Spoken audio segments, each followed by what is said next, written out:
ಆಚಿ ಮಸಾಲ. ಎಂತ ಅಡಿಗೆಯ ರುಚಿಯಾಗೋ ರಹಸ್ಯವು 20 ರೂಪಾಯಿ.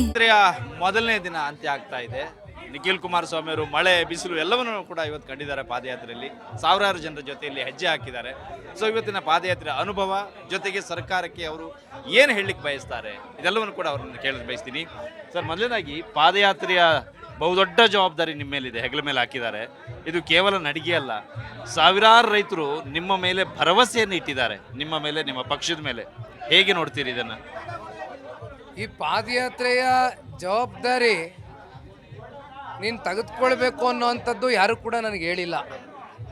ಪ್ರಾರಂಭಿಕ ಹಂತದಿಂದನೂ ಕೂಡ 516ನೇ ದಿನಕ್ಕೆ ಇವತ್ತು ಪ್ರತಿಭಟನಾ ಸ್ಥಳದಲ್ಲಿ ನಾವೇನು ಪಾದಯಾತ್ರೆಯನ್ನು ಚಾಲನೆ ಮಾಡಿದ್ವು, ತಾವೆಲ್ಲ ಗಮನಿಸಿರ್ಬೋದು. ತಾವು ಅನೇಕ ಬಾರಿ ಅಲ್ಲಿ ಬಂದೋಗಿದ್ದೀರಿ, ಆ ಸ್ಥಳಕ್ಕೆ ಅನೇಕ ಮಾಧ್ಯಮದವ್ರು ಬಂದಿದ್ದೀರಿ.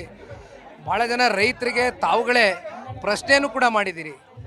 ಮೊದಲನೇ ದಿನದಿಂದನೂ ಕೂಡ ನಿರಂತರ ಸಂಪರ್ಕದಲ್ಲಿ ಈ ಭಾಗದ ರೈತರ ಜೊತೆಯಲ್ಲಿ ಅವರ ಹೋರಾಟದಲ್ಲಿ ನಾನು ಭಾಗವಹಿಸಿದ್ದೇನೆ.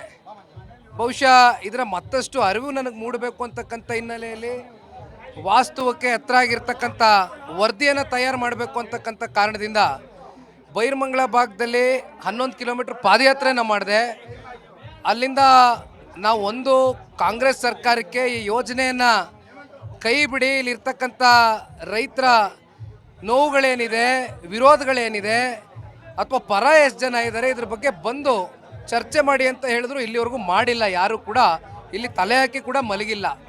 ಇಂಥ ಸಂದರ್ಭದಲ್ಲಿ ಇವತ್ತು ರೈತರ ಜೊತೆಯಲ್ಲಿ ಸಮಯ ಬಂದಾಗ ನಾವು ವಿಧಾನಸೌಧವನ್ನು ಮುತ್ತಿಗೆ ಹಾಕ್ತಕ್ಕಂಥ ಕೆಲಸವನ್ನು ರೈತರ ಜೊತೆ ಮಾಡಬೇಕು. ಅಲ್ಲಿರ್ತಕ್ಕಂಥ ರಾಜ್ಯ ಸರ್ಕಾರದ ಪ್ರತಿನಿಧಿಗಳಿಗೆ ನಾವು ಪ್ರಶ್ನೆಯನ್ನು ಮಾಡಬೇಕು ಅಂತಕ್ಕಂಥ ತೀರ್ಮಾನವನ್ನು ಮಾಡಿದ್ವು. ಈ ಹಿಂದೆಯೂ ಕೂಡ ಹೇಳಿದ್ವು.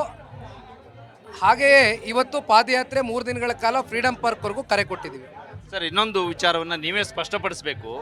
ಒಂದು ಸಂದರ್ಭದಲ್ಲಿ JDS ಸರ್ಕಾರ ಇದ್ದಾಗ ಯೋಜನೆಯನ್ನು ತಂದು ಕಾಂಗ್ರೆಸ್ ವಿರೋಧ ಮಾಡ್ತು. ಈಗ ಕಾಂಗ್ರೆಸ್ ಸರ್ಕಾರ ಇದೆ, JDS ವಿರೋಧ ಮಾಡ್ತಿದೆ. ಇದು ಜನಸಾಮಾನ್ಯರಲ್ಲಿರುವಂಥ ಒಂದು ಡೌಟ್, ಯಾಕೆ ಹೀಗೆ ಅಂತ ಇದನ್ನು ನೀವೇ ಸ್ಪಷ್ಟಪಡಿಸಬೇಕು, ಯಾಕೆ ಹೀಗಾಗಿದೆ? ಕುಮಾರಣ್ಣ ಅವರ ಕಾಲದಲ್ಲಿ ತಾತ್ವಿಕ ಸೂಚನೆಯನ್ನು ಮಾಡಿದರು, ಪ್ರಾಜೆಕ್ಟ್ ನೋಟಿಫೈ ಮಾಡಿದರು ಹೊರತುಪಡಿಸಿ it is A starting common ಪ್ರಕ್ರಿಯೆ. ಅದು ಪ್ರಿಲಿಮಿನರಿ ನೋಟಿಫಿಕೇಷನ್ ಆಗಲಿ ಪ್ರಾಜೆಕ್ಟ್ ಮಾಡಲೇಬೇಕು ಅಂತಕ್ಕಂಥ ಉದ್ದಟದಿಂದ ಕುಮಾರಣ್ಣ ಅವರು ಯಾವತ್ತೂ ಕೂಡ ನಡ್ಕೊಂಡಿಲ್ಲ. ರೈತರು ಈ ಭಾಗದಲ್ಲಿ ಬೇಡ, ಇಲ್ಲಿ ಯಾವುದೇ ಟೌನ್ಶಿಪ್ನ ಅಗತ್ಯತೆ ಇಲ್ಲ, ಕೃಷಿ ಮಾಡ್ಕೊಂಡು ನೆಮ್ಮದಿಯಾಗಿ ಬದುಕ್ತಾ ಇದ್ದೀವಿ, ನಾವು ಹೆಂಗಿದ್ದೀವಿ ಹಂಗೆ ಬಿಟ್ಬಿಡಿ ಅಂದಾಗ ಕುಮಾರಣ್ಣವರು ಅದಕ್ಕೆ ಗೌರವ ಕೊಟ್ಟು ಸದನದಲ್ಲೂ ಕೂಡ ಈ ಪ್ರಾಜೆಕ್ಟನ್ನು ನಾನು ಡ್ರಾಪ್ ಮಾಡ್ತಾ ಇದ್ದೀನಿ ಅಂತ ಹೇಳಿರ್ತಕ್ಕಂಥದ್ದು ಈಗಾಗಲೇ ನಡೆದೋಗಿದೆ. ಅದೆಲ್ಲ ನಡೆದಿರ್ತಕ್ಕಂಥ ವಿಚಾರ. ಹಾಗಾಗಿ ಇಲ್ಲಿ ಇವತ್ತು ಆತಂಕ ಶುರುವಾಗಿರ್ತಕ್ಕಂಥದ್ದು.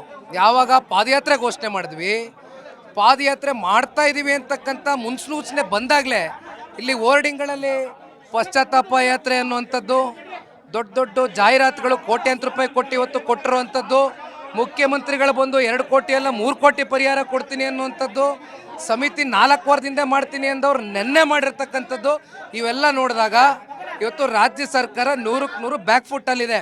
ಅವ್ರಿಗೆ ಉತ್ತರ ಕೊಡ್ತಕ್ಕಂಥದ್ದಕ್ಕೆ ಧೈರ್ಯ ಇಲ್ಲ. ಎಸ್, ಇದು ನಿಖಿಲ್ ಕುಮಾರಸ್ವಾಮಿ ಹೇಳುವಂತಹ ಮಾತು. ಕ್ಯಾಮ್ರಾ ಪರ್ಸನ್ ಯಶಸ್ ಜೊತೆ Janardhan bar, G Kannada news, Ramanagara.